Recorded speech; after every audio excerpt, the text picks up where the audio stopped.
sans déculotter notre pensée, on est devenu des sans-culottes. Oh là là, il a des tournures, il a des tournures. Voilà à quoi ressemblait la place de la Concorde le 21 janvier 1793.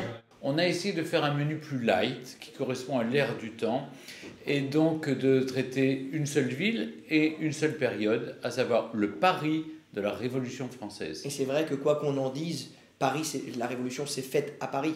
Parce que si justement il n'y avait pas eu Paris, il n'y aurait certainement pas eu de révolution, puisque les mouvements étaient beaucoup plus hostiles et beaucoup moins progressistes que les avocats, les bourgeois parisiens et les femmes de Paris, qui ont eu un grand rôle à jouer dans cette révolution quand elles ont marché sur Versailles en octobre 89. Donc voilà, donc Paris a été le principal verrou, la cheville ouvrière de cette révolution. Donc c'est assez logique de se retrouver là pour parler de cette période. Et elle est passionnante. Nous, on veut parler de la révolution comme d'un condensé d'histoires, de grandes histoires, de petites histoires, de destins. Des destins incroyables, à la fois ceux de certains personnages illustres comme Louis XVI ou Marie-Antoinette, mais aussi de personnages moins connus comme Marat, comme Desmoulins, et certaines Charlotte femmes. Corday, Olympe de Gouges. Olympe de Gouges. Voilà. On monte à l'échafaud.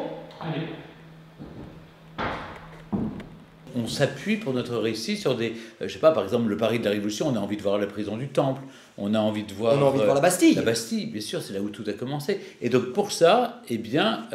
on essaye de se challenger l'un de l'autre. Dans un mot, je sais que toi qui es un soucieux de la langue française, on essaie de se lancer des défis, voilà, à savoir celui qui va le plus impressionner. Mais attention, l'autre. challenger, challenge était un mot français. Oui, à l'origine. Donc tout va bien. Tout va bien.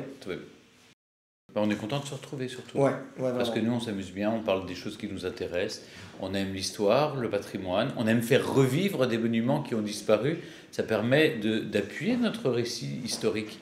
Et notamment, là, c'est le Paris de la Révolution française. Où on va vous faire revivre et réexister sous vos yeux ébahis et enchantés par le truchement de la technologie moderne, des monuments qui ne sont assoupis, qui ont disparu, mais qui, grâce à ça, vont avoir une deuxième jeunesse, une renaissance.